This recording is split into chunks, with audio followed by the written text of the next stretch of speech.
Muy bien, chiquillos, ¿qué tal? ¿Cómo están? A continuación, daremos inicio entonces de la evaluación de lo que es el síndrome navicular, ya también conocido como Coffin Joint Disease. Esta es una patología, una patología. También la evaluamos como médicos veterinarios, especialistas en equinos, todos los días. Y obviamente, para que sepan un poquitito de historia, ya las primeras descripciones con lo que respecta específicamente a la enfermedad navicular se remiten más específicamente en 1752. Y desde allá ha sido reconocida como una de las causas más importantes de cojeras crónicas, ojo, crónicas, en el equino, ¿ya? Y constituye un tercio de las causas de dichas cojeras en el miembro, ¿no es cierto?, anterior. Eso es lo importante, ¿ya? Con respecto a las investigaciones que se han hecho hasta el momento, ¿ya? Eh, es muy importante saber, ¿ya?, que es un cuadro de síndrome completo con causas y patogenias multicausales, ¿ya?, y manifestaciones clínicas y patológicas diversas, ¿ya? Esto es como un dato rosa, como digo yo, ¿ya? Esto no, ni más ni menos es el síndrome navicular, ¿no es cierto? Una enfermedad, como bien dije, cuyo diagnóstico certero y tratamiento preciso quita el sueño a muchos investigadores del planeta, incluso hasta el día de hoy. ¿Mm? Es un trastorno muy, muy doloroso, ¿ya? Principalmente uno lo coteja, lo evalúa, ¿no es cierto?, momento de hacer caminar al caballo. Y está ubicado, ¿no es cierto?, específicamente en la parte palmar de una o ambas manos, debido a alteraciones degenerativas, ¿ya? Degenerativas, localizadas en lo que es el aparato podotroclear. Ustedes desde el primer año, junto con el doctor Venegas, tienen que haber visto, ¿no es cierto?, que el aparato podotroclear como tal está constituido por, uno, el hueso navicular, ¿ya?, que parece que tiene como una forma de bote, ¿ya?, y sus ligamentos, el tendón del músculo flexor digital profundo y la bolsa podotroclear, ¿ya? Este es el aparato podotroclear. Así como antes hablamos de las sinonimias, ¿no es cierto?, de lo que era la laminitis o infusura, aquí también hablamos de que el síndrome navicular, ¿no es cierto?, o enfermedad navicular, también tiene diferentes nombres. La podemos encontrar en la literatura como podatrocasis, naviculitis, ¿no es cierto?, bursitis, podotroclear, etc.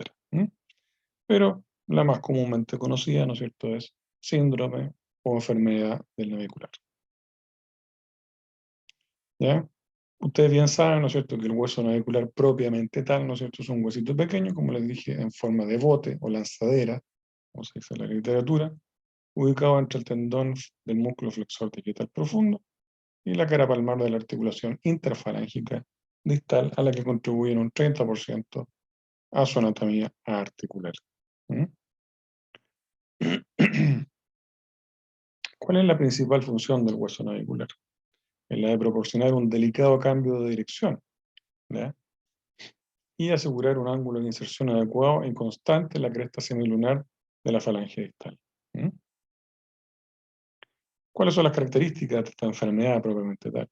Ya se caracteriza por la existencia de un dolor crónico en la parte palmar, ¿ya?, o de los talones de las manos, y su presentación en general es bilateral. Estamos hablando, ¿no es cierto?, de miembros anteriores específicamente, ¿ya? Algo que se dice y se sigue diciendo, ¿no es cierto?, es que el trastorno es debido al desarrollo de fenómenos degenerativos, ¿ya?, que ocurren específicamente en este sector, ¿ya? Y la causa principal, ¿ya?, son las fuerzas anormales resultantes, ¿no es cierto?, de una mala conformación, ¿ya? O sea, ¿qué cosas podemos hablar como mala conformación? Que tengamos problemas, por ejemplo, en las líneas de plomo, ¿ya?, que no hayan sido compensadas en los diferentes tipos de exámenes que le debemos hacer, ya, al eh, animal a medida que va creciendo, ¿ya? Entonces, obviamente aquí lo que sufre, ¿no es cierto?, es el hueso, ¿ya? Y sufre un fenómeno de remodelación, ya que en respuesta a estas fuerzas biomecánicas que se generan durante la actividad física normal, ¿ya? Van remodelando. ¿Ya? Y ahí ocurre una reestructuración del hueso, ¿ya? Que es la responsable del aumento del grosor de la corteza flexora como respuesta adaptativa, específicamente en los equinos de deporte. ¿Mm? Y bueno, la causa, ya cuando todas estas, como les digo yo, anormalidades conformacionales provocan el desarrollo de fuerzas biomecánicas no fisiológicas, comienza a desarrollarse este proceso patológico, el que puede llevar al desarrollo de una enfermedad articular degenerativa del fibrocartílago, que recubre la superficie flexora, ¿no es cierto?, produciendo alteraciones del hueso subyacente, la médula ósea, hipertensión venosa y dolor asociado. ¿Ya? Por lo tanto, ¿cuál es el curso, la evolución de esta enfermedad? ¿Ya? Que presenta un curso insidioso, crónico, ¿cierto? Y la mayoría de las veces deportivamente invalidante. ¿Ya?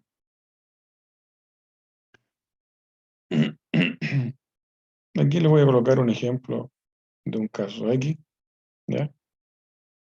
Que se dice, ¿no es cierto?, acá que puede presentarse desde los 2 años de edad en adelante, pero es notoriamente más común en caballos mayores de 6 años. E incluso las alteraciones radiológicas más evidentes se encuentran en animales de más de 10 años. ¿Ya? Y con respecto a la raza, está dirigido a si existe una correlación entre el tamaño corporal y el tamaño de los cascos. ¿Mm? Con respecto a los aplomos propiamente tal, los caballos con ruptura posterior del eje podofalangiano, como sucede en los cascos perdón, en los cascos largos de pinza y bajos talones, en parada, cuartilla y cascos con talones remetidos, están mucho más predispuestos a sufrir este famoso síndrome navicular. ¿Ya? Un ejemplo son los quarter horse o cuartos de milla, ya que tienen pequeños cascos para el gran peso que tiene el animal. ¿Ya? Otra cosa que también dice que puede tener relación es, ¿no es cierto?, que puede alterar eh, el aplomo normal, es el mal desfasado y herraje, ¿ya? Lo que conlleva una mala dirección de la fuerza y normal dilatación del casco. ¿Ya? Y se altera obviamente todo lo que es el trabajo normal del aparato podroquioso. Eh, ¿Qué me interesa más aquí que sepan? Bueno, ¿qué otras patologías pudieran estar eventualmente localizadas en el casco, los tejidos blandos de la zona de los talones? ¿Ya? Tales como los talones arremetidos y disparejos, y las contusiones no deben ser excluidas como parte del síndrome navicular, aunque existe una elevada correlación entre la presencia de estas alteraciones y la presentación de la enfermedad. Por ejemplo, cerca del 70% de los equinos con talones remetidos presenta síndrome navicular. Eso es importante que lo sepan. Y esto puede ser pregunta a prueba. Cerca del 70% de los caballos con talones remetidos, ¿ya?, presentan síndrome navicular.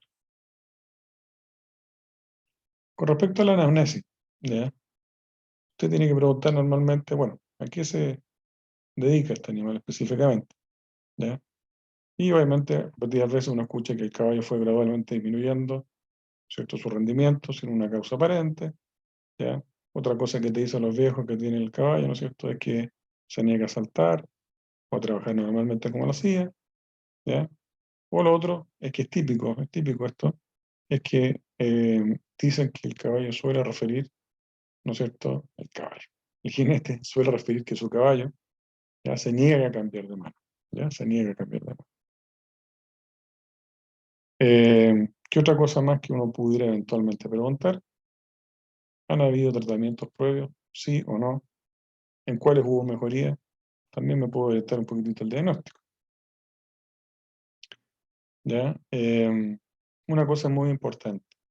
Los caballos de salto, ¿ya?, por ejemplo, caballos Holsteiner, ¿ya?, lo que es muy común encontrar animales con síndrome navicular, puede deberse a la excesiva presión que soporta este famoso aparato podotroclear, que ya dijimos cuáles eran las estructuras que lo conformaban, ¿ya?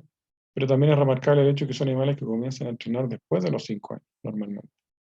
Y así continúan compitiendo hasta los 17, 18, 20 años, ¿ya? O sea, si esto lo comparamos y lo extrapolamos a los caballos de carrera, inglés fina sangre carrera, por ejemplo, si estos siguieran corriendo hasta esa edad, el síndrome navicular aparecería con la misma frecuencia, ¿ya?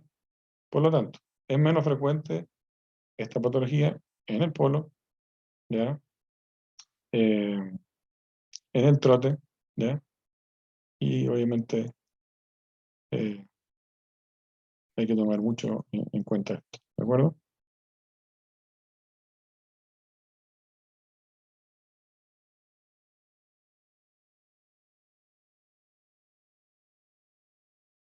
Otra cosa que hay que tener en consideración también es que este tipo de animales, sobre todo cuando hay días fríos, ¿ya? El animal tarda más en entrar en calor y disminuir su olor. ¿Ya? Esto es un punto común a todas las articulaciones que sufren, por ejemplo, enfermedad articular degenerativa, ya que duelen en frío. ¿Mm? Y esto es como típico también de un caballo con síndrome navicular, sobre todo en las mañanas. ¿Ya? ¿Cuál es la forma en que el caballo sale en la mañana desde su pesebrero? ¿Ya? El caballo sale como pisando huevos, dice la persona, o el capataz, ¿no es cierto? O el jinete. ¿Ya? Es típico que el caballo, ¿no es cierto?, sale como pisando huevos, y específicamente en el tercer momento de la prueba. ¿Mm? Y lo otro, además, ¿no es cierto?, que es como que saliera pisando huevos, porque obviamente le duele, ¿ya? Es que el animal se presenta con como un tropezador, como que arrastra las pinzas, ¿de acuerdo? Son como repetidos golpes de la pinza que constituyen un signo clínico asociado al síndrome navicular, ¿ya? Y que obviamente lo convierte también en un tropezador. ¿Mm? El diagnóstico clínico, bueno, se considera que el diagnóstico de esta patología es clínico, ¿ya?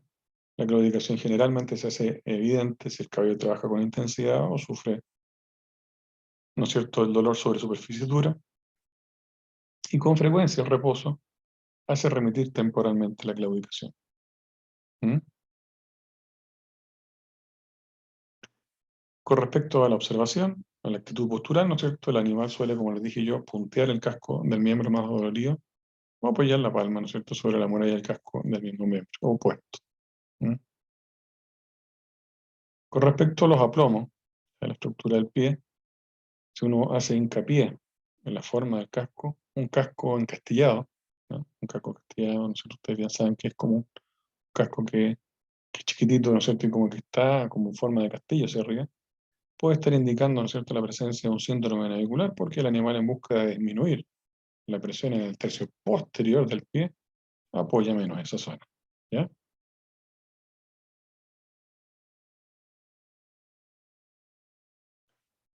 Otra cosa interesante saber respecto a esta enfermedad es que el animal que sufre un severo síndrome navicular se refleja en la expresión facial, ¿ya? Es un animal angustiado e incluso el dolor constante puede llevar a que cambie el carácter, ¿ya? ¿Mm? Lo otro, la cojera, ¿no es cierto?, suele acentuarse haciendo deambular al enfermo en círculos pequeños, ¿ya? Por eso es que es importante hacerlo trabajar a la cuerda. Bueno, para eso obviamente tú necesitas, de todas maneras, ¿no es cierto?, tener un adecuado espacio para poder hacerlo, ¿ya? Con respecto a la palpación, normalmente uno hace la palpación en la fosa de Chenot, ¿no es cierto?, con los dedos pulgares, ustedes bien saben dónde está la fosa de Chenot, ¿ya? Y con la pinza de tentar también, ¿ya? Con la pinza uno evalúa, ¿no es cierto?, la respuesta positiva, que debe ser uniforme y determinada en relación al examen del resto del pie, ¿ya? Ustedes saben utilizar la pinza de tentar. Por lo tanto, aquí se evalúa, ¿no es cierto?, además del uso de los dedos, ¿no es cierto?, la fosa Chenot, por detrás, ¿no es cierto?, de son los talones, apretar y ver si es que hay dolor, ¿ya? Y asimismo, con la pinza tentar ver la respuesta positiva. ¿Mm? Muy bien. Estas son cosas semiológicas que yo sé que ustedes bien saben. Con respecto a las flexiones forzadas, vemos las flexiones forzadas del dedo, metacarpofalangiana e interfalangiana proximal también, ¿ya? Y la respuesta obviamente positiva se dará cuando alguna de estas articulaciones se encuentra afectada, ¿ya?, de alguna de estas enfermedades que acabamos de hablar. Se puede utilizar la prueba de la cuña de Lubins, ya esto es otro tipo de ejercicio semiológico que ustedes también aprendieron con la doctora Mora, ¿ya? Y el fundamento de esta prueba es aumentar la presión que ejerce, ¿no es cierto?, el flexor digital profundo sobre lo que es el navicular. ¿Ya? Se espera un minuto, se levanta y se hace trotar el animal. Y ve si se exacerba o no la claudicación. También nosotros podemos hacer exámenes complementarios utilizando anestesias diagnósticas, ¿no es cierto?, tronculares o intraarticulares, ¿ya?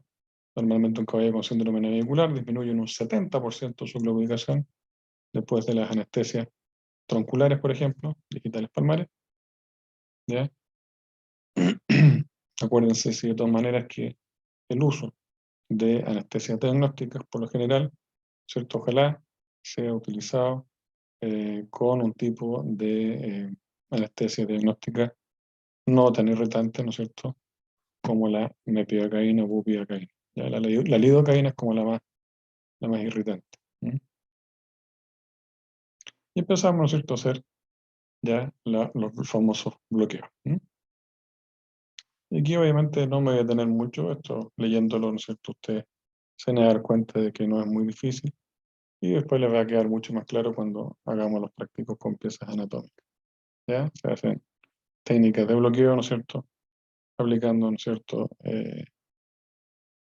¿cómo se llama?, la aguja en el punto medio entre los bulbos de los talones, en correspondencia con el fondo de la fosa Chenot, etc. ¿Ya? Pero un ratito, un par de minutos, ¿ya? Y posteriormente se hace caminar al animal. Y ahí se evalúa, ¿no es cierto?, si hay dolor o no, ¿ya? O si remitió o no.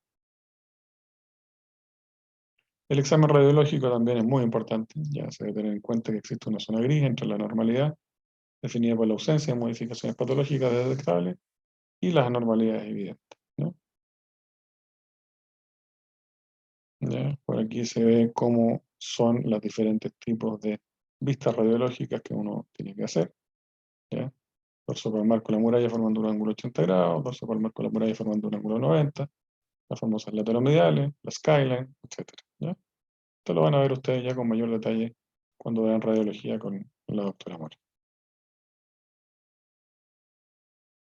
Aquí, obviamente, lo que se puede visualizar, ¿no es cierto?, son los famosos lollipops a lo largo del borde distal, ¿no es cierto?, ¿ya? Que se ven como verdaderas, ¿ya?, chupetines, como le dicen, ¿m? Que no es nada más que, ¿cómo se llama?, lesiones que evidencian la patología. ¿M? Hoy en día se dicen que se espera que de hasta 6 son normales y sobre esto, ¿no es cierto?, es anormal, los famosos lollipops. También se producen cambios característicos como la elongación de la superficie flexora y cavidad medular esclerótica, ¿ya?, que también dicen que pudiera estar relacionado con la enfermedad. Aquí también tenemos, ¿no es cierto?, una radiografía palmaroproximal, palmarodistal, ¿ya?, el mismo caballo, ¿ya? Aquí se ven zonas de esclerosis medular, ¿no es cierto?, y así también, ¿no es cierto?, pérdida dentro de la demarcación entre el córtex y la cavidad medular. ¿Mm? Bursografía y bursoscopía, por lo general aquí uno utiliza un opaco en la bolsa clara y la radiografía, ¿no es cierto?, ¿ya? Por lo general este tipo de técnicas son más que nada abocadas a lo que es la docencia e investigación, ¿ya? Pero que, como les digo yo, no, en la realidad y en el campo ustedes no la van a hacer, pero más que nada cumplo con decirle que uno puede llegar a hacerlo específicamente para estudios más acabados o de investigación. ¿Mm? Lo mismo así también la centellografía, ¿no es cierto?, ¿ya? Que obviamente aquí ya estamos usando medicina nuclear, ¿ya? Y que está claro, ¿no es cierto?, que hay que evaluar bien, ¿no es cierto?, la eliminación también de los radioisótopos. Ya, más que nada para que sepan que para poder evaluar bien, ¿no es cierto?, esta patología, se pueden utilizar ya este tipo de técnicas que está claro que, por lo menos lo que es la práctica diaria, no se utiliza, pero sí abocándonos a lo que son los centros, ¿no es cierto?, de referencia, universidades y para investigación. Lo mismo si de la termografía, ¿ya? Nosotros vamos a ver acuérdense cuando veíamos la laminitis que permite detectar áreas de mayor o menor temperatura, ¿ya? Por lo general, aquí yo, como les dije, yo no les creo mucho esto, ¿ya? Se debe revisar antes y después del ejercicio, ¿ya? Y bueno, yo lo dejo relegado también al campo de la investigación. Yo no lo uso, ¿ya? Pero de todas maneras cumplo con informar. Y bueno, obviamente técnicas mucho más avanzadas, que bueno, está claro que en Sudamérica también están, en la, ¿cómo se llama? Ultrasonografía, ¿no es cierto? Y la resonancia magnética nuclear, también obviamente me entregan información valorable, pero está claro que es muy, muy caro. ¿Mm? Con respecto al diagnóstico diferencial de la enfermedad, existen otro tipo de enfermedades, ¿no es cierto?, tales como contusiones en la región de los talones, ya que también puede producir, ¿no es cierto?, este tipo de claudicación en frío, encastilladuras, ¿ya? Fracturas de barra, fracturas de uña en todas sus expresiones que lo vamos a ver más adelante, lesiones de cualquier origen traumático, una bursitis navicular séptica y fractura de el tejuelo, ¿no es cierto?, o tercera falange. Con respecto al tratamiento, ¿ya? Bueno, aquí obviamente hay que tener cuidado, ¿ya? Son discutibles, ¿ya? Porque algunos dicen que, a ver, el hecho de utilizar, ¿no es cierto?, un tipo de herradura o conjuntura o no, ¿ya? Para corregir una encastilladura, cuando la causa de base es un síndrome podotroclear, si no se focaliza bien sobre el síndrome, es imposible solucionar, ¿no es cierto?, la encastilladura, ¿ya? Por lo general, podría esperarse que el 50% más o menos mejore por un periodo de un año. Y como la enfermedad es progresiva, ya un caballo afectado puede ser retirado como consecuencia de la repetición del trastorno, ¿ya? Entonces, para el dolor, ¿qué es lo que vamos a hacer para el dolor? Uno, se pueden utilizar AINES como la fenilbutazona, ya es lo más comúnmente utilizada. Acuérdense la relación costo-efectividad, anda bastante bien. ¿Ya? El ketoprofeno, ¿ya? También se puede utilizar. La flunixin de mioglobina no tiene mucha acción, pero se utiliza. ¿Ya? Y el resto de los elementos que aparecen más hacia abajo, ya se pueden utilizar, pero no con tanta eh, usanza como los primeros tres que acabo de nombrar, ¿ya? Con respecto a la fisioterapia, ya las técnicas fisioquinesioterápicas se utilizan mucho hoy en día. Aquí en Chile también hay colegas que trabajan mucho con fisioterapia, ¿ya?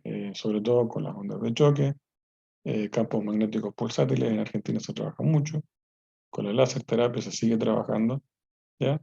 Y la acupuntura que cada vez está siendo más utilizada en medicina veterinaria, ¿ya? Como única terapia sí, yo he visto que es inefectivo, generalmente uno tiene que ir, ¿no es cierto?, realizando intercaladamente y conjuntamente la acupuntura, ¿no es cierto?, con otro tipo de técnica fisioquinesioterápica. ¿Mm? Con respecto a la administración por vía oral de precursores de glicosaminoglicanos, por lo general permiten un mejor metabolismo al cartílago, pero bueno, aquí también entramos en un área en que hay bastante debate por parte de los investigadores, ¿ya? Con respecto al ácido hialurónico, ya tanto el ácido hialurónico como los glicosaminoglicanos han demostrado utilidad en el tratamiento de la artrosinovitis, ya, o la bursitis, por otro claro, incluso también. Ya, aquí pensar que son drogas condroprotectoras y antiinflamatorias también. ¿Ya? Em, por lo general, yo me atrevería a decir que no es tan efectivo. ¿Mm? Aquí les entrego de todas maneras lo que dice la literatura, ¿ya? Que se puede aplicar, ¿ya? Cada 2 a 3 semanas hasta que remita los signos clínicos, ¿ya? Generalmente son 2 a 3 aplicaciones. ¿Mm? Y si es que la tercera aplicación no hay mejoría, significa que el ácido hialurónico no es el indicado para este caso. ¿Mm? Lo mismo sí con los glicosaminoglicanos polisulfatados, estarían más indicados los casos crónicos, ¿ya? Tienen ciertas propiedades antiinflamatorias también, condoprotectoras, ¿ya? Y bueno, por lo general se dice que este tratamiento también no es tan efectivo como el anterior, pero como les digo, no hay una receta única para todo esto, pero es importante saber que existe, ¿ya? ¿Qué más? El acetato de metilprednisolona. Es importante, ¿no es cierto?, utilizar, ¿ya? Este tipo de inyecciones, según algunos, ¿no es cierto?, sí, porque se recomienda inyectarlo con ácido hialurónico para minimizar el mencionado efecto. ¿Ya? En todo caso, la terapia, ya, con glucocorticoides debe considerarse como paliativa. ¿Ya? Todo lo que son los glucocorticoides, ¿ya?, como tal, los resultados prolongados no dan buenos resultados, debido a que un síndrome navicular no es un proceso exclusivamente inflamatorio, es un proceso degenerativo. ¿De acuerdo?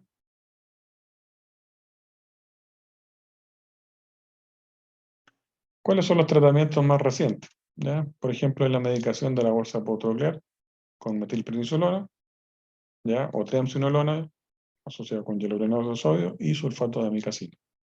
Ya las dosis indicadas ahí. Esos son como los tratamientos más recientes. ¿Ya? Luego la administración sistémica de fenilbutazona por 7 días. ¿Ya? Y vamos viendo, ¿no es cierto?, los resultados, ¿ya? Para ver qué es lo que va sucediendo. ¿Ya? Se dice que más o menos que a corto plazo el 80% de los caballos retornan a la actividad a las 2 semanas posteriores a la medicación de la bolsa y permanecen sanos más o menos 3 a 6 meses después de que la bolsa fue medicada. ¿Pero qué creen que ocurre después? Vuelve nuevamente a presentarse la claudicación. Otra cosa, el isosuprina, es un beta-adrenérgico vasodilatador, aumenta el flujo sanguíneo periférico, ¿ya? Y se utiliza en dosis, ¿no es cierto?, orales que van de 0,6 a 1,2 miligramos por kilo 2 veces por día, por 15 días. Si hay mejora, ir disminuyendo la dosis paulatinamente hasta suspender, ¿ya? Normalmente estos tratamientos se usan, ¿no es cierto?, hasta 3, 4 meses, ¿ya? No se observan reacciones adversas y la respuesta es una cuestión, bueno, como le digo yo, no hay una técnica así como 100% propia para este síndrome navicular.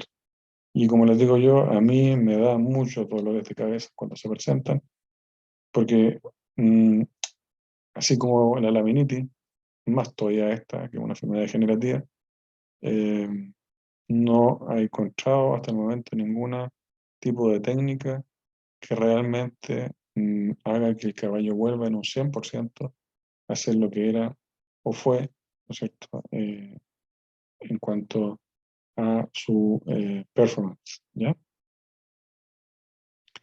El tratamiento ortopédico, ¿ya? La mayoría de los médicos veterinarios coinciden de que el herraje debe ser la base del tratamiento, ¿ya? Bueno, ¿qué tipo de herraduras se utilizan acá? ¿Ya? Deben de estar dotados, ¿no es cierto?, una buena bóveda, lo cual impide las contusiones contra la suela, lo que hay que evitar, ¿ya? Y obviamente aquí la que más se utiliza es la herradura de huevo o redonda, ¿ya? Además de la estructura de la herradura, se le hace una prolongación normalmente posterior, lo que permite desplazar y reubicar el centro de gravedad del pie eh, en caballos con síndrome navicular, ¿cierto?, desplazados hacia adelante. ¿Mm? ¿Y cuál es el criterio de la herradura de huevo? Es que se vea claramente desde palmar la parte más ancha del pie. ¿Ya? Así. Ujú. Esto es una herradura de huevo.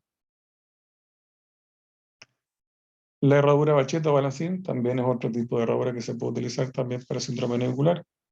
Y aquí lo que hace esta es desplazar hacia las pinzas, ya hacia adelante, el peso que recibe el pie y a la vez proporciona un falseo de apoyo en la región posterior de costas, parte y talones, lo que alivia la presión en esta zona que es la afectada. Acuérdense que ahí es donde está el hueso navicular. ¿Mm? La utilización de plantillas ya minimiza las contusiones y alivia las presiones externas, ya las pastillas anti-shock que se conocen. ¿Mm? Con respecto al tratamiento quirúrgico, yo no soy muy amigo de esto. Por algo las cosas existen y el hecho de cortar le quita, ¿no es cierto?, específicamente la biomecánica con la cual el caballo nace y trabaja. ¿Ya? Se dice que se pueden hacer secciones de ligamento suspensorios de navicular, ¿ya? Que con esto aliviaría la presión que sufre el navicular. ¿Ya? Yo le encuentro toda la razón a lo que dice aquí, con lo que yo lo saqué de un libro, que dice que la eficacia es relativa y solo da resultado cuando se la combina con otras terapias. Lo otro es el lavado de la bolsa podotroclear, que el propósito, en fin, aquí es solamente diluir los componentes inflamatorios, pero también la eficacia del tratamiento es cuestionada. ¿Ya? Yo cumplo con decirle lo que uno puede hacer. Hay colegas que han tenido respuesta, hay colegas que no han tenido respuesta. Yo por lo menos no estoy de acuerdo con ser, ¿no es cierto?, tan, tan atrevido, ¿no es cierto?, tan intrusivo dentro de lo que es, ¿no es cierto?, esta zona anatómica. Lo mismo así la demotomía del ligamento frenador distal. ¿Ya? Bueno, aquí el objetivo de la cirugía es aliviar la conformación y poder agarrarlos correctamente a la vez de disminuir la presión del sol digital profundo. Bueno, hay colegas que lo siguen haciendo hasta el día de hoy y han tenido buen resultado. Yo por lo menos en los que hemos tenido no lo hemos indicado. Sí, también las fasciotomías, ya que normalmente se realizan para disminuir la presión sobre los nervios digitales. Yo tampoco estoy de acuerdo. ¿Ya? Están indicados como culpables incluso algunos casos de síndrome navicular. Y con respecto al tratamiento complementario, ¿ya? El reposo está contraindicado porque obviamente genera un éxtasis venoso. Después de aplicar las herraduras terapéuticas correctas, se recomienda un ejercicio diario de 30 minutos diarios. ¿Ya? Ahí usted elegirá el tipo de herradura, como le dije yo, la más comúnmente utilizada, la herradura de huevo. ¿Ya? ¿Cuál es el pronóstico? Y aquí nos vamos a poner a llorar todos juntos. El paciente puede desarrollar una vida normal fuera de una actividad deportiva exigente o viviendo campo. Para nada se haya comprometido la vida del animal. ¿Ya? O sea, el animal puede vivir normalmente en el campo, pero deportivamente dependerá mucho de la respuesta al tipo de tratamiento que usted haga. ¿Ya?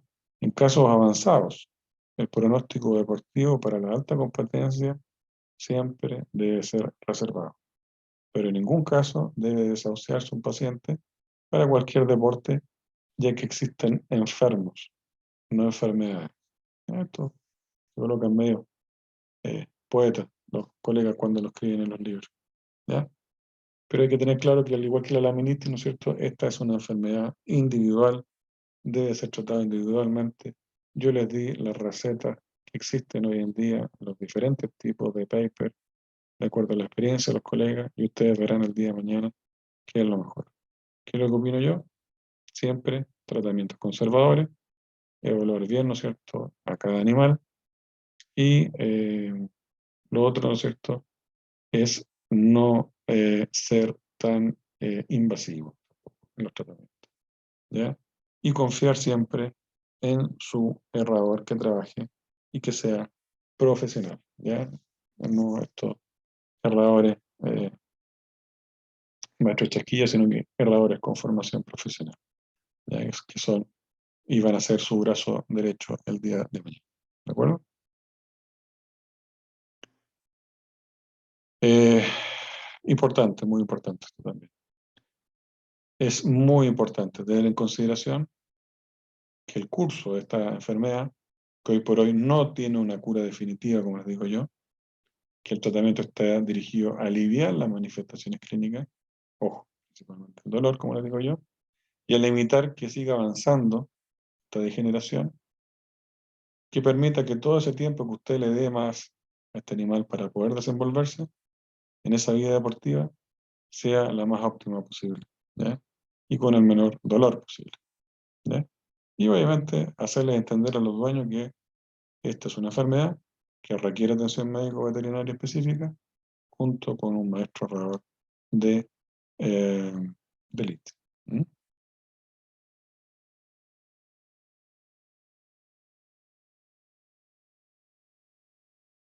Bien, con respecto al esparabanoso, yo solo subí ya la clase pasada, así que no hay mayor discusión con respecto a esto. Es una materia bastante fácil, ¿ya? Y obviamente el diagnóstico y el tratamiento ya son muy fáciles de hacer. ¿Mm? Con respecto a las siguientes enfermedades que vamos a ver a continuación, lo que me interesa es que veamos, ¿no es cierto?, específicamente lo que tiene que ver con lo que respecta a la fractura de uña. Esta sí que es una patología muy, pero muy prevalente. ¿Ya? La fractura de uña es una, como le digo yo, una patología muy prevalente, ¿ya? Y que se produce generalmente también por diferentes causas. ¿Mm?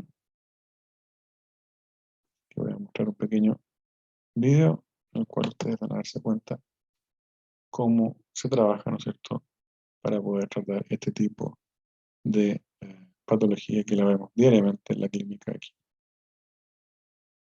¿Mm?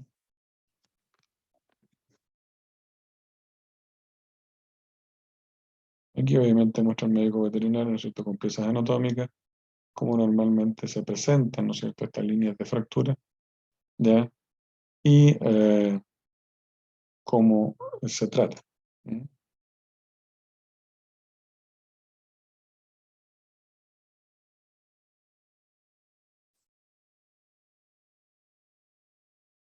Ahí vamos a ver las características de la línea de fractura, ¿ya? Cómo uno pues, tiene que hacer, ¿no es cierto?, una declaración de cómo uno observa, ¿ya? Cómo se debe observar la línea de fractura, cómo comienza, ascendente, descendente, antigua, nueva, profunda, no profunda, ¿ya? Ahí lo vamos a ver en la clasificación un poquito.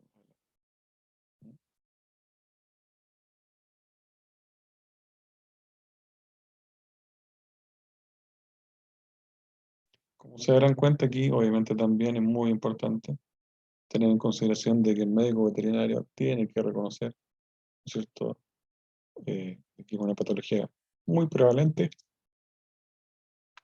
y de que uno debe acompañarse siempre de un maestro herrador, ¿no es cierto?, que sea profesional en ello.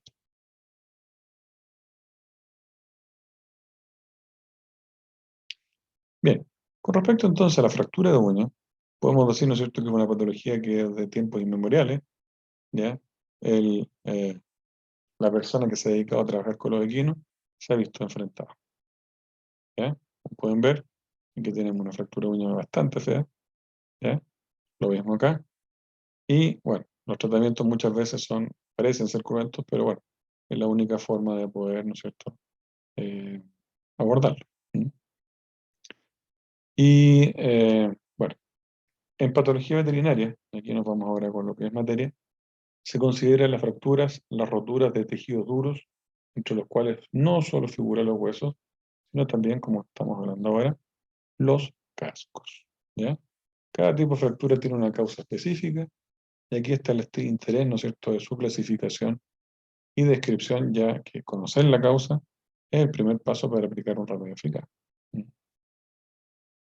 Aquí tampoco me voy a detener mucho, estas son cosas que ustedes de primer año, ¿no es cierto?, han visto, ¿ya?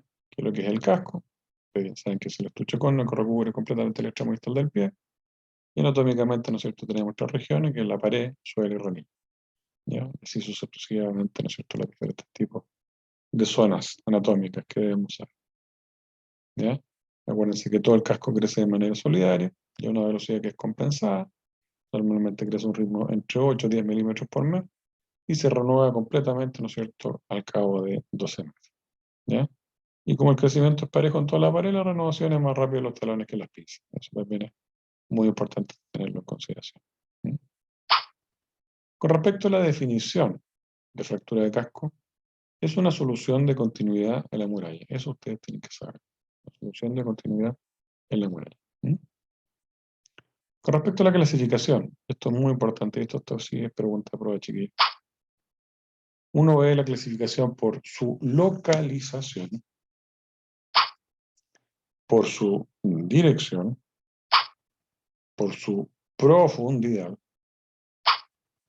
por su extensión, por su origen, por su curso y por sus características clínicas. Vamos a ver uno punto por punto. Punto 1, entonces, por su localización. Las fracturas de uña, entonces, las podemos tener en las pinzas, ¿ya? Adelante. Las podemos tener en las cuartas partes, a continuación, que cortarse un poco la anatomía, ¿no es cierto?, del casco. En las barras, en los talones, en la línea blanca e intraparietal. ¿De acuerdo? Ahí me falta una. Y la zona coronal. ¿Ya? Y periplantar.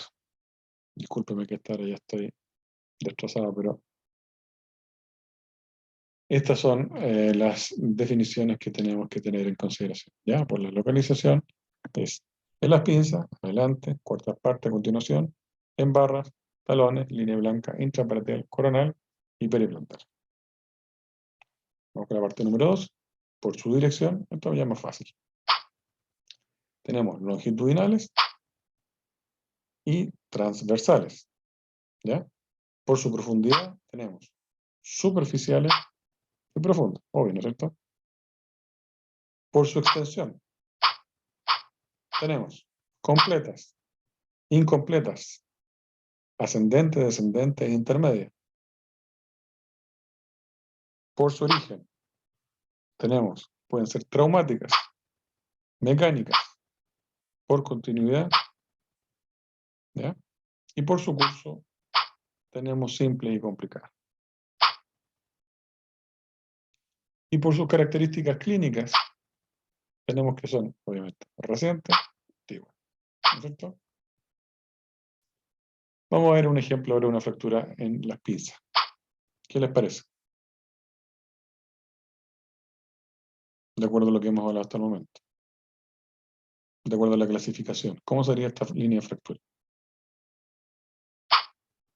Longitudinal, ¿no es cierto? Muy bien. ¿Qué más? Superficial, ¿no es cierto? Porque no llega a una mayor profundidad. Ya, longitudinal, superficial, completa, ¿no es cierto? Ya, completa. ¿Qué más? Ascendente. Ya, se nota que la línea de fractura comenzó acá abajo y no acá arriba de lo que es el rodete coronario, porque de aquí hacia arriba. ¿Ya? Simple. Ujú. Y reciente. Eso lo dice la experiencia. ¿Ya? Esta cuestión no se aprende de un rato para otro. Aquí tenemos otro ejemplo. Longitudinal, profunda, obvio que sé que está profunda como un tremendo hoyo, ¿no es cierto? Completa, complicada, se ve muy complicada, ¿no es cierto? Y antigua. Ujú. Aquí lo mismo. Longitudinal, superficial, ¿ya? Longitudinal, superficial, incompleta, no llega hasta arriba, ascendente, ¿no es cierto? No empieza de arriba abajo, sino que de abajo hacia arriba, simple y reciente. Y así es la forma de ir, ¿no es cierto? Dándole el nombre, ¿ya? Al ejemplo de la fractura, ¿ya? Cuando uno la llega a ver en la clínica diaria. ¿Cuáles son las causas? Uno, las que inciden, por ejemplo, en la elasticidad y tenacidad, por incidencia de fuerzas anormales, por enfermedades preexistentes. A ver, con respecto a las causas, esto lo voy a preguntar ya, para que sepan ustedes. ¿Ya? ¿Cuáles serían las causas principales ya de lo que son las fracturas de uñas? Las que inciden en la elasticidad y tenacidad, por incidencia de fuerzas anormales y por enfermedades preexistentes. Muy bien. Con respecto a la parte número 1, a las causas que inciden en la elasticidad y tenacidad, ¿cuáles son? Falta de cuidado. ¿Ya? Falta de cuidado por parte del dueño o del peticero o del maestro herrador que trabaje con el caballo. Por cascos muy resecos pueden predisponer a fracturas de uña. ¿Ya? Por atrofia de ranilla, por ranuras y adelgazamiento, etc. Con respecto a la incidencia de fuerzas anormales, tenemos, como bien, ¿no es cierto?, lo vieron en la semiología, ¿ya? Los defectos de las líneas de aplomo, suelos muy duros. Aquí los caballos carretoneros andan en suelos duros, típico ver líneas de fractura. Nosotros hicimos una tesis incluso en la cual se veía, ¿no es cierto?, una muy alta incidencia, ¿no es cierto?, por culpa del, ¿no es cierto?, los suelos muy duros, por traumas directos también, típico. ¿Mm? ¿Qué enfermedades preexistentes pudieran predisponer a la fractura de uña? Heridas en la corona, osteitis de falange distal, o dermatitis supurativa, infusura o la meningitis, ¿no es cierto?, entre otras.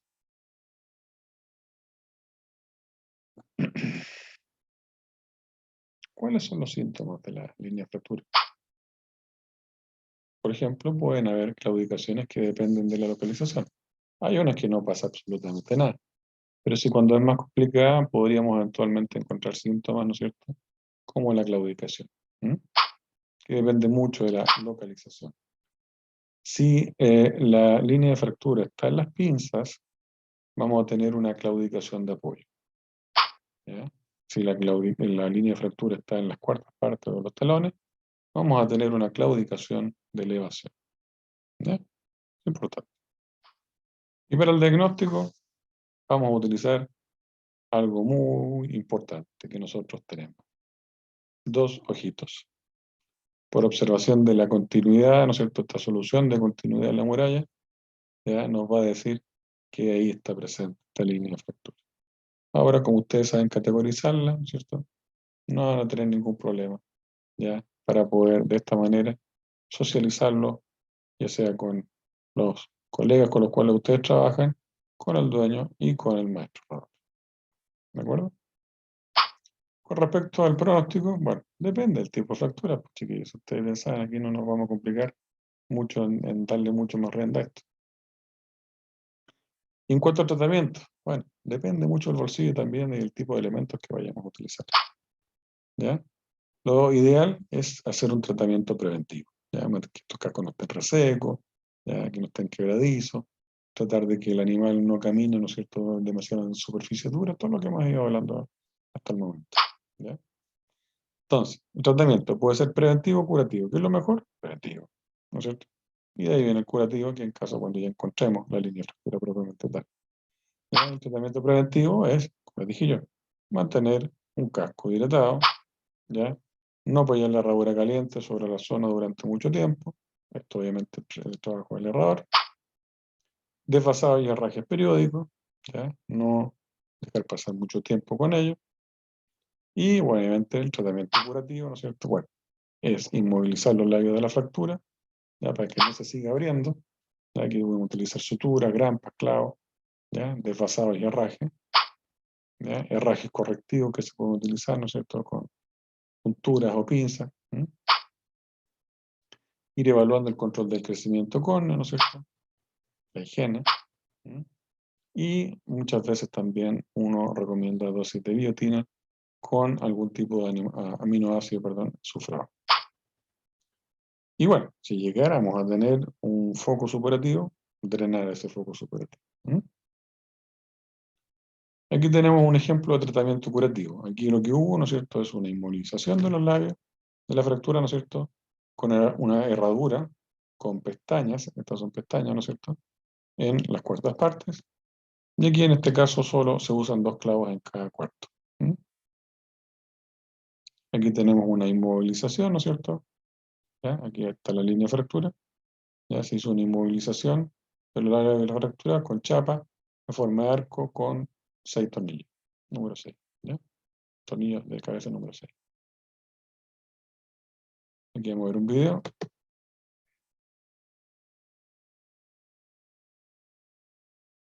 Vamos a ver el trabajo, ¿no es cierto?, del maestro herrador.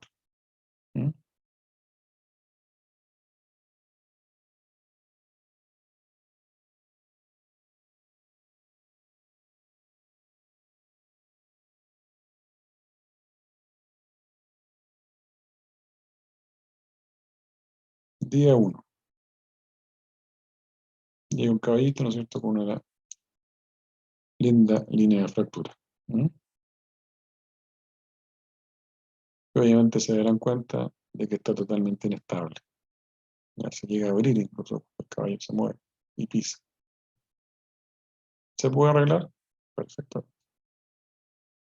Pero obviamente hay que tener experiencia. Vamos a ver qué es lo que hace el colega. Lo que hay que hacer acá, ¿no es cierto?, que esta línea de fractura tiene que ser estabilizada. ¿Mm? Porque vean que está totalmente inestable.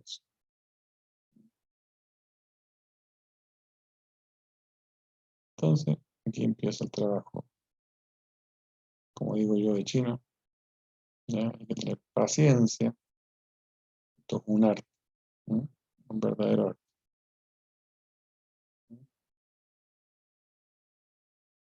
Se empiezan a hacer pequeños incisiones, o sea, orificios, ¿no? Con un tipo de taladro, donde se hacen pequeños orificios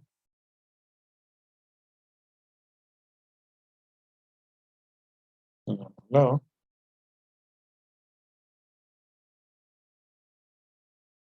¿Qué se imaginan que va a ocurrir ahí?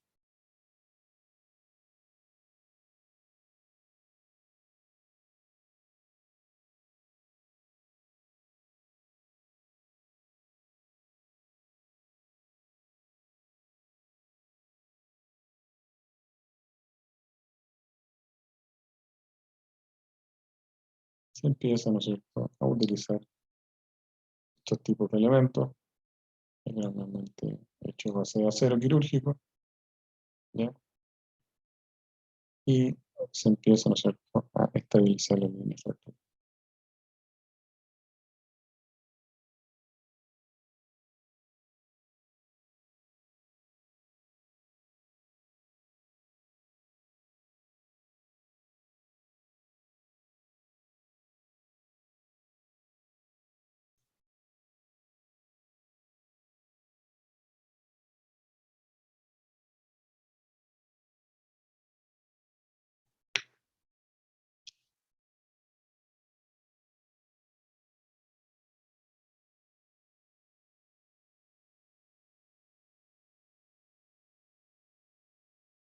Como se darán cuenta, ya se está, ¿no es cierto?, viendo mayor estabilidad de la línea de fractura.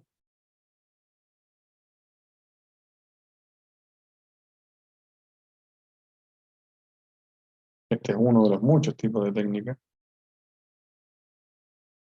validadas obviamente.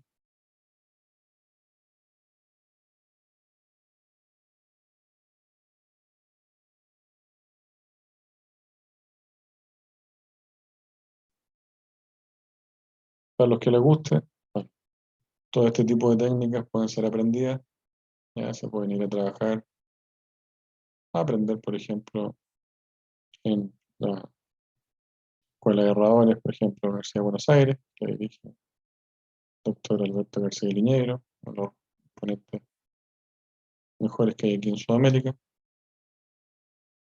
Bueno, ¿qué pasó en nuestro caso aquí? 6 días después, se ve más estabilizado, ¿no es cierto?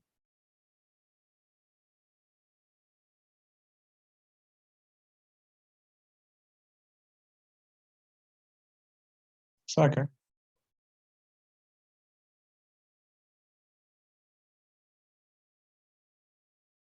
se limpia y se prepara, ¿no es cierto?, para el parche. ¿Mm?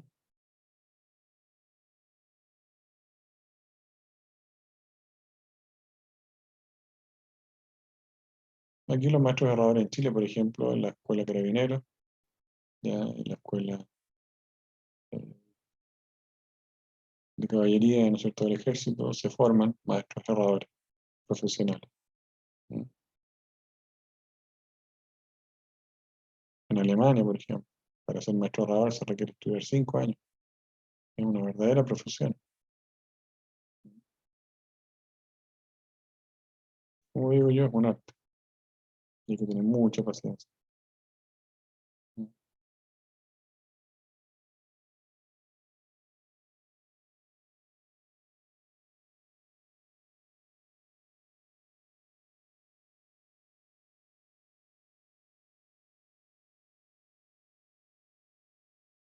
Más que nada, lo estoy dejando ver esto para que vean ustedes lo que se demora, ¿ya? Y todo lo que hay que hacer para realmente tener un resultado promisorio.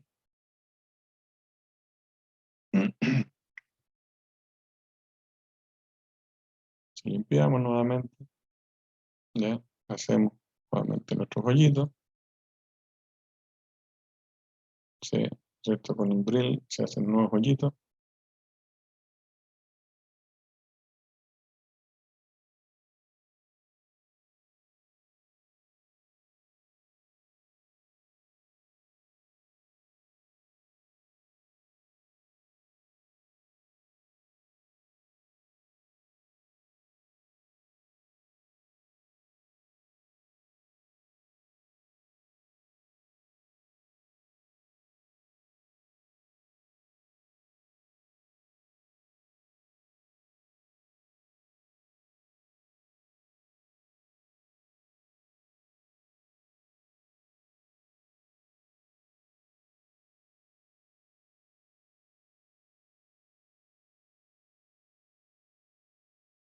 Más que nada quiero que vean todo el proceso porque realmente después ustedes van a quedar con la boca abierta.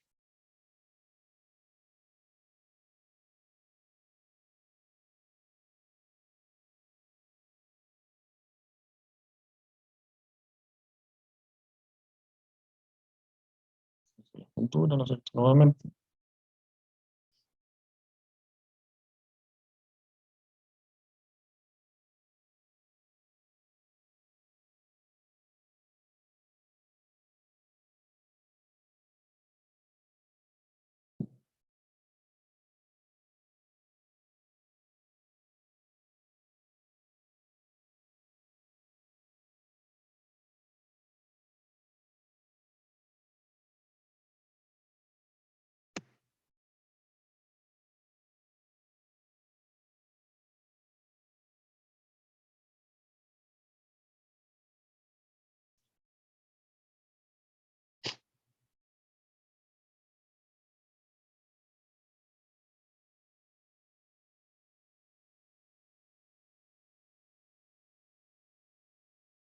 Me dirán, bueno, ¿por qué se demora tanto? Bueno, un proceso.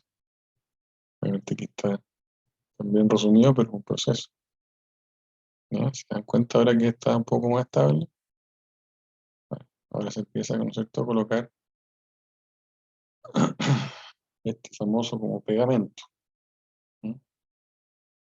Se le coloca un plástico especial.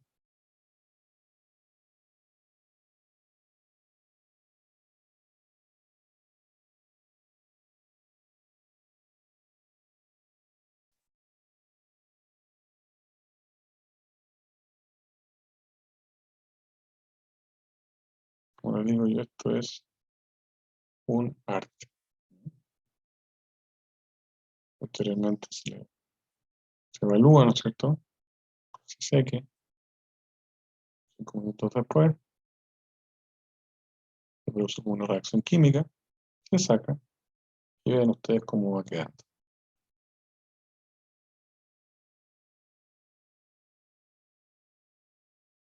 Se dan cuenta que vale la pena ver el video un par de minutos. Algunos seguramente aquí se me aburrieron, pero quería que vieran, ¿no es cierto?, la parte final, ¿ya?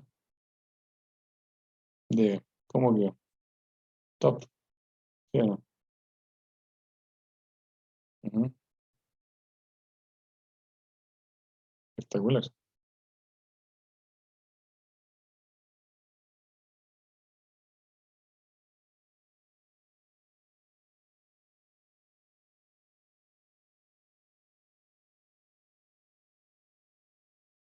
Imagínense, llegó hasta ganar después. Muy bien. ¿Qué otro ejemplo de tratamiento curativo podemos tener? Bueno, como les dije yo, utilizando el famoso acrílico, ¿ya? Reparación de la fractura con acrílico. Claro que esto tiene su costo, pero anda bastante bien. Aquí lo hemos utilizado en los pasos clínicos del diplomado que nosotros hacemos año a año. Así que los invito a participar a todos aquellos que les interese la podopatología. ¿Ya? También se puede utilizar, ejemplo, de tratamiento curativo con el tipo de herraje con falseo de apoyo, ejemplo de fracturas complicadas, ¿no es cierto? Uno le hace ya la forma que requiere. ¿Mm? Otro, depende, ejemplo, de tratamiento curativo, preparado con lazada de alambre, ¿ya? Otro, ¿no es cierto?, el uso de grapa, ¿no es cierto?, con pestañas, como les dije yo, se puede utilizar perfectamente. Ujú. Vamos a ver un video cortito.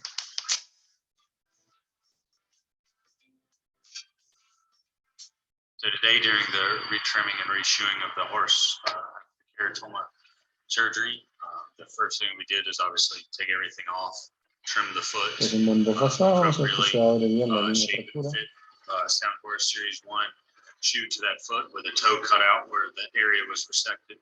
That shoe was glued on. Then we took a foot-long piece of polyester Vectran, cut it in half, and then cut it to the height of the horse's hoof wall.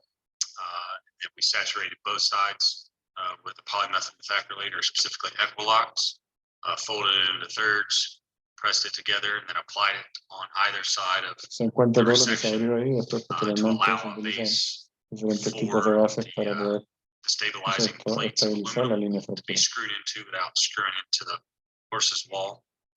Those plates were made out of 1/4 inch aluminum, roughly 2.5 inches in length. The top one was thicker than the bottom, or wider than the bottom. So the top one was probably maybe a 1/2 inch, the bottom one closer to 1/4. And then there were 3 holes drilled on either side, medially and laterally, of the area of resection to allow for screws to be applied to attach the stabilizing plates. And then any crevice or edges were filled with, again, Se the encuentra polymethyl methacrylate, the realmente bien Equilox in this afectado. case. Ahí se pudo So hacer una originally when buena, that horse digamos, had the surgery, there was a smaller plate una up top and a verdadera bigger one at the técnica bottom. So the bigger one, quirúrgica, obviously ¿eh? that area of resection acts just like a toe crack. So when it's loaded, the top closes, the bottom opens. So we use a big plate on the bottom to stabilize it from Para opening, estabilizar and eso a se tuvo que smaller hacer plate por up top to keep it from scissoring un closed. verdadero The reason for a manejo, smaller plate up top como is dije yo, de because the vet precisión. team has to treat that, and they have to slide 4x4s and behind it into that bed where the keratoma was daily. And so throughout history or experience has taught us, if you use a smaller plate, it allows more room for the surgery or the vet team to get in there and apply their 4x4s as a part of their bandage. My advice for shaping the band for the hoof is, I've never done it, but obviously I critically reflect on every case we go through. So I was thinking about today. In reality, those plates should probably be shaped Voy and adelantando un poquitito para que vayan bended, viendo but the difficulty lo que basically se está making haciendo. contact on either side. So that's one of the reasons why when that's applied, you can use the Equilox on either side of the plate and then screw into it. So you do have contact area throughout the entire plate onto the outer wall. Because unfortunately, if those things resection, not only is the horse to deal with throughout that horse healing and regenerating and growing a new foal.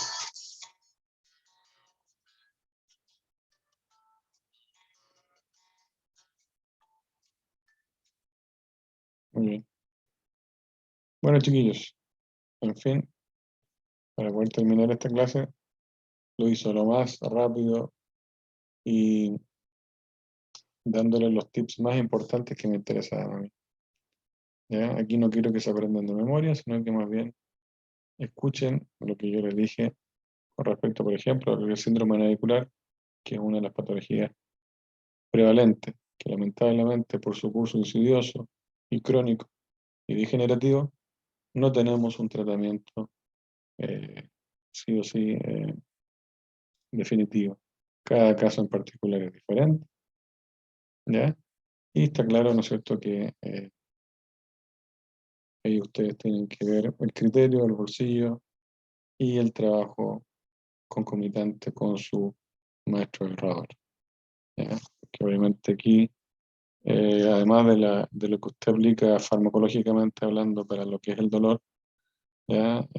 Hay que seguir evitando de que siga avanzando esta enfermedad, así como las enfermedades articulares degenerativas, ¿ya?